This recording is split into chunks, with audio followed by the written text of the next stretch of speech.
Hello, Somerset County, and welcome to this edition of the Scoop Podcast. My name is Chris Edwards, president of the Chamber. Before we get to our today's guest, I'd like to recognize our three organizations who supported the launch of the podcast studio. We actually are in season 2, believe it or not. Take it for what it's worth. And we've had 3 foundational partners who helped get the podcast studio off the ground. The County of Somerset, Unity Bank, and Techie Geek, who gave us the tech to launch the studio. I want to thank all of them for their support, and we'll hear a little bit more about Techie Geek in a little bit. Today, I'm joined by Mike Makarski, External Affairs for the Engineers Labor Employer Cooperative, which is a mouthful, so we're going to go with ELEC, 825. Perfect. Mike, thank you for joining the podcast. Hey, thanks for having me. So we were just, pre-show chatter, you and I catching up, and like I said, we go back a ways in the political sphere, but I want to start with a 10,000-foot view. A lot of our audience who's listening are small business members, a lot of county and employees, and a lot of people, just like I got years ago, need that 10,000-foot view of ELEC. So talk a little bit about yourself, your background, and if you when you give your pitch to everybody, your 30-second pitch on what ELEC is, I think that would be a great place to start. Sure. So ELEC, the Engineers Labor Employer Cooperative, we're the dedicated labor management trust for the operating engineers, Local 825, and the signatory contractors who employ them. So contractor associations, folks that are in the heavy equipment space, that makes up kind of our board. So we represent kind of the combined interests of everybody at the bargaining table.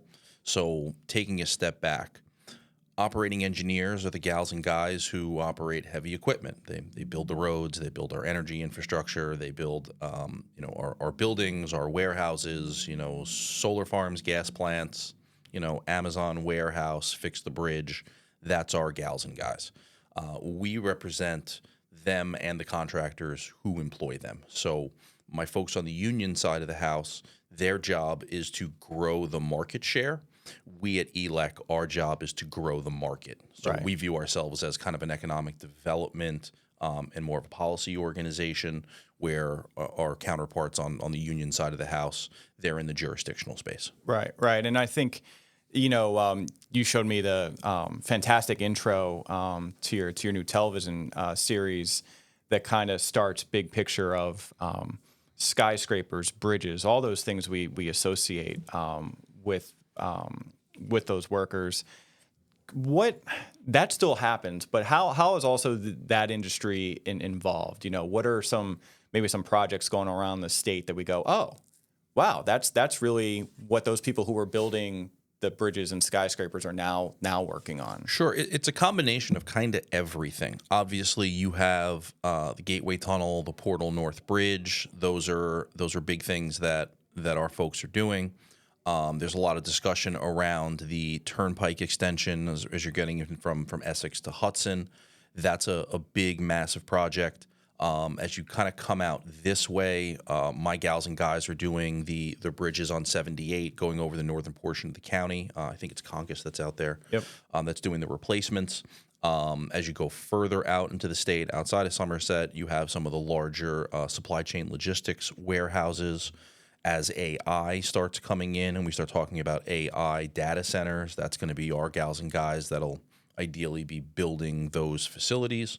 When you get down to the southern portion of the county, the river dredging, that's also our gals and guys. Right. When you get down to the beaches, the beach replenishment that's being done, that equipment's being operated by our gals and guys. Yeah. So we're kind of all over the place, large scale industrial, climate resiliency work, green infrastructure, you kind of name it, we're kind of everywhere. Yeah, no, I think those are perfect examples. And one of the things, it was funny. I grew up right on the Turnpike, went to school at Rutgers, up and down, and I never looked off to see your training facility. Sure. I guess that's between 9 and 8A. Yeah, just about 8A. It's technically Dayton. Okay, so it's pretty close to Somerset County. So That's could you right. talk a little bit about that facility? Because I think a lot of people listening probably have seen it on their way south on the Turnpike. Yeah, you bet. So taking a step back for a second, Operating engineers 825. We cover the entire state of New Jersey. Plus, I also have 5 counties in the lower Hudson Valley. So I have both New York and New Jersey interests. So my primary training center, or our primary training center, is the one right off the turnpike. We also have a sister property up in New York. Oh, okay. So it's where our gals and guys, when the new folks, the new apprentices come in, it's where they do their classroom work. It's where they learn their skills. It's all of our simulators are there. So as we kind of talk about the 21st century of labor, our folks will learn on essentially large video games before we put them in a piece of heavy equipment. So all of that is housed there. Our trainers are housed there.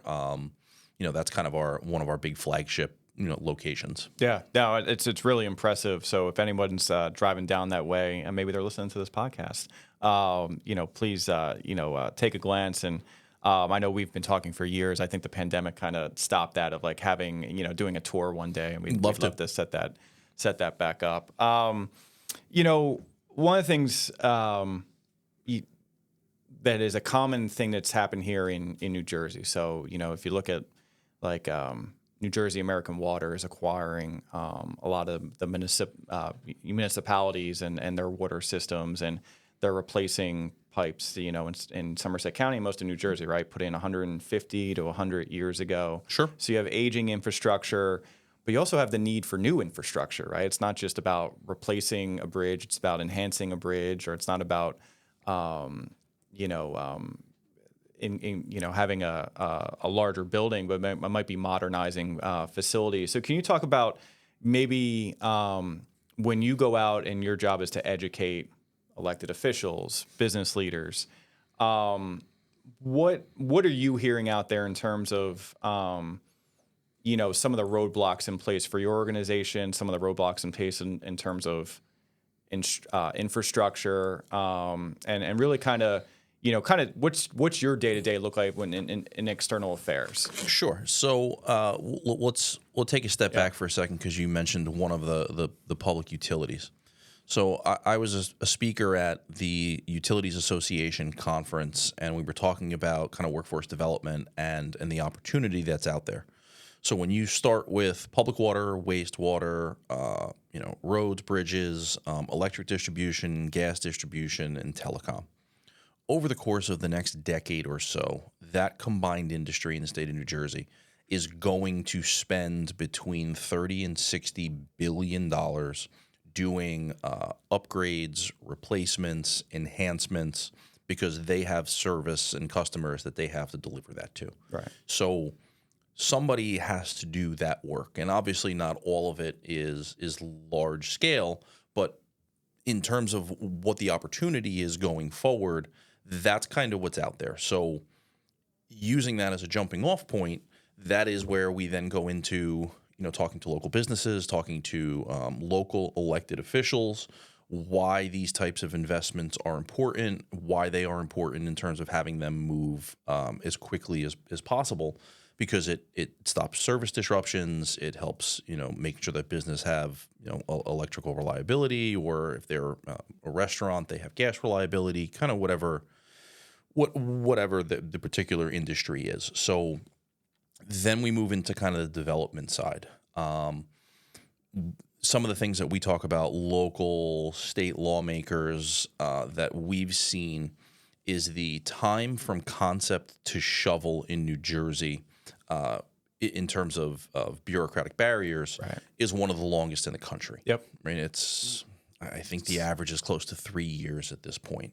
And that's assuming everything goes correct. Right. So, any small business owner, any small developer knows, if 3 years from today is when we know we're going to be able to put a shovel in the ground, how can you plan for that type of financing? Is a bank going to hold, your financing loan at whatever the rate is, depending upon what happens in the economy? Right. So we are often talking about how do we speed, safely, but how do we speed this process up? Yeah. Is there a better way to streamline the environmental impact process? Is there a better way to streamline the engineering process? Is there a better way to streamline the public comment process if it's a public project? Right. So those types of things are something we're always working on.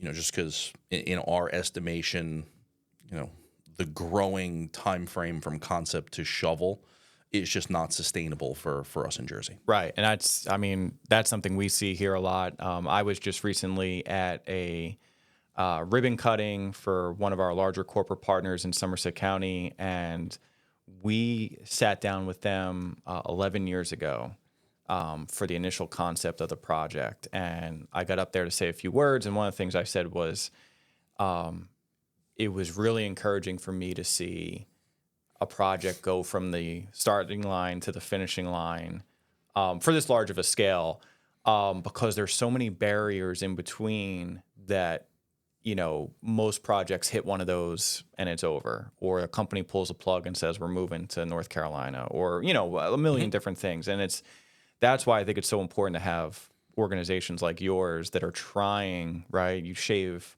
6 months, a year, to your point, safely. You're it's more red tape than cutting out, effective measures and things Sure. like that in the building process. But it's, and that people don't realize how that impacts local economies. If a major corporation leaves town because they realize the project's going to take too long, one company can have lasting impacts on property tax values, 5-10 years down the road. Completely. And to localize it, imagine you live on a corner lot on Main Street, Somerset Town, XYZ. Right. Your lot's non-conforming. Most lots in New Jersey are non-conforming because laws had changed. We've rezoned. Those things happen. But you want to put a new deck off the back of your home, and from that concept to shovel is 3.5 years. Mm-hmm. Yep. That's going to be a little frustrating for you. Yep. So then take that and then add the fact that could be a rateable, that could be a location for local jobs. It has this exponential impact. Yep. Well, it took me 6 months to get a permit for my new air conditioner. And I want to thank MSI Plumbing, who's a member of the partnership, who helped expedite that. But I know your pain. And I think that's the type of stuff when people don't realize the amount of work and the amount of behind the scenes effort it takes to get, you just rattled off some of the largest projects in the Northeast that you guys are undertaking. Sure. And people go, well, why is the timeline 20 years, 25 years? Yep. Like, do you understand, just the complexity to some of these issues? I have some we have gals and guys right now that are doing some geothermal foundation work on a project not in the county that was given its initial designation in 2005. Yeah. No, it's Yep. It's crazy. And and believe me, I was having real nostalgia feels.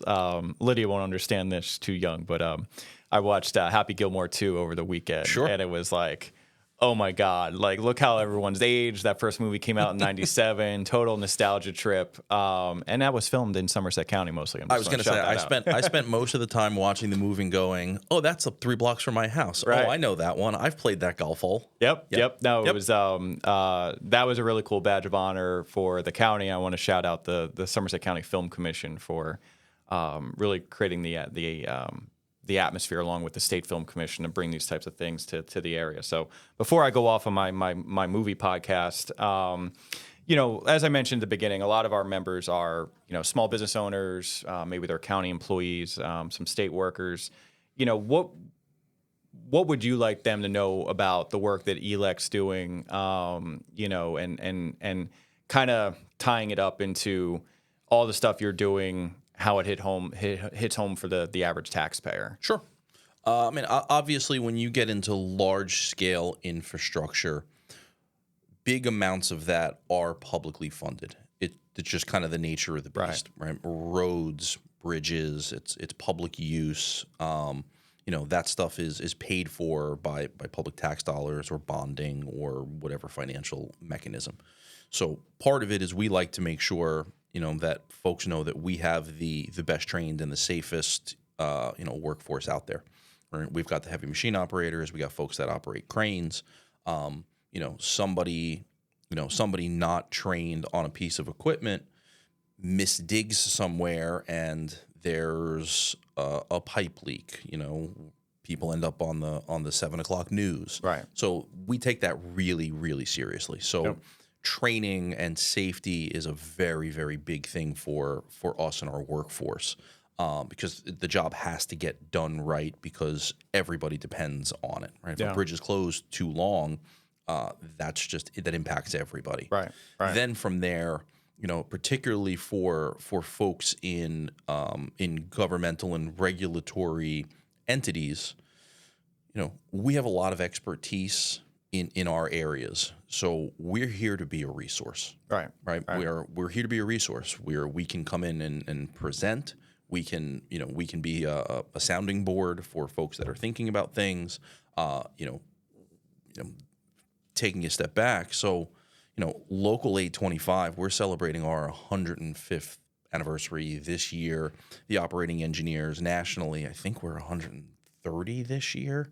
I mean, there's some knowledge there and there's some history there. Yep. And, there's a lot, folks that that have built some critical infrastructure are still working for us. So, we're a resource that we want to be made available for folks. So, pick up the phone, shoot an email. We're happy to help. Yeah, and I think that's we're revamping our sustainable Somerset group, and we could certainly talk more offline about this. But one of the, we did Ed Saliga, Advanced Solar Products, started that group, I'd say 15 years ago, and a lot of it was on climate change. I'd say the first half of that time, and I think the group now, what we're trying to do is talk about how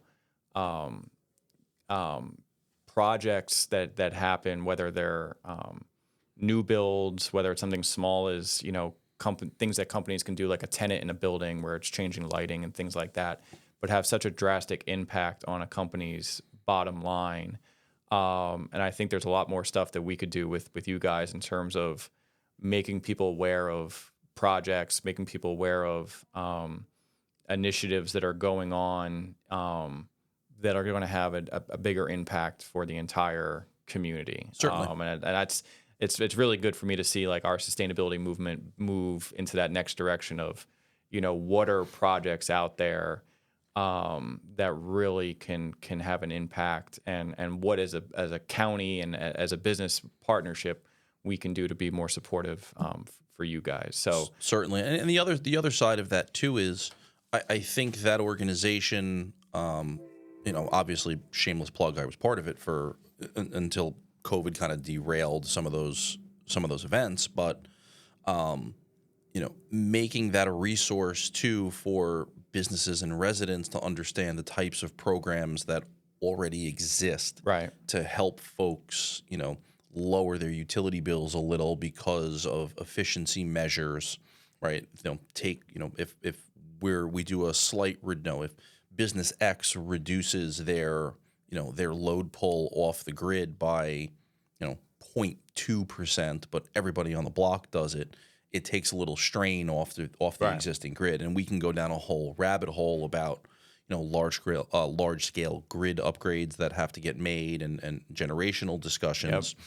But these tiny incremental pieces of progress, are other things that we as kind of local organizations, can make available to folks. I already have in mind another podcast. So we've been doing I'd say, Mike, every 3 or 4 months we do an AI boot camp. So we have 2 or 3 partners. Techie Geek actually is one of them. Alpine, we've had Eisner Ampner. So, but they come in and they talk to our members basically about, where the AI revolution is going and how small businesses can kind of take their first step into the pool, right, and not feel like they have to dive in and totally revamp their company. Because even if you're taking a small step now, you're going to be ahead of a lot of your competitors who aren't doing anything. But every one of those meetings always comes back to, we don't have the power to get to where China's going to be and where we need to go for any of this stuff to work, right? And we're seeing the strains on that already. I'll save that for another event and another podcast. But I think who you represent, those are going to be the people that build what we need to get into the AI revolution. A million percent, and it's an area that we've spent a lot of time in. We're involved in a number of coalitions talking about energy policy and affordability. It's an expertise area that I've spent a lot of time in. I do a lot of public commentary and a lot of testimony at state level agencies on these topics. So, happy to sit down and do a deep dive, and we might need a couple of hours on that one. We'll have to make that a workshop Deal. In person, but. We're gonna get you out on two little fun questions that we always do. But before I do that, I want to give a plug to our sponsor, Techie Geek, your trusted IT superheroes. They specialize in keeping businesses connected, secure, and thriving. From advanced cybersecurity to seamless cloud solutions, Techie Geek has you covered. Visit techiegeek.com or check them out on socials at Techie Geek to see how they can power your business forward. So real life application. After I took my tour of the Somerset Business Hub, I liked the podcast studio so much. We actually had Techie Geek come in and they did a full revamp of our existing ones. They did ours. Awesome. They're great partners. That's great to hear. Mike and his team they're great partners, and they're also really fun to hang out with at networking events. So thank you, Techie Geek. See, it's perfect synergy for the partnership. We always like to get our guests out on two of their favorites. And you and I bumped into each other food shopping several times over the years, so I know you know Somerset County extremely well. So do you have a favorite place in the county to eat? Sure. So two off the top of my head, I'm a northern Somerset guy. Nicer night, wife and I, we're going out to Pluckerman Inn. Yep. Right up in Bedminster. We're not far from there. Staying in Bedminster. A great go-to for us is Delicious Heights in Bedminster.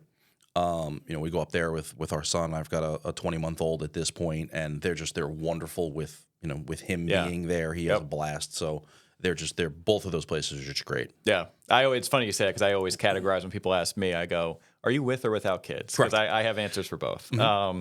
And favorite recreational activity in Somerset County? So I am a devout golfer. So for me, it's Neshannock. I think that place is world class. Yep. The county parks commission does a great job with it. That place is just world class. Yeah, it's when I moved up here. I won't say from where. I don't want to disparage other counties in the state, but it was unbelievable that Neshannock was a county-owned facility. So that's a perfect one. I love going there for 9 and getting in and out real quick on a midweek night. Sure. That wraps up this edition of the Scoop Podcast. Mike, thank you so much for joining me, and Somerset County until we upload again.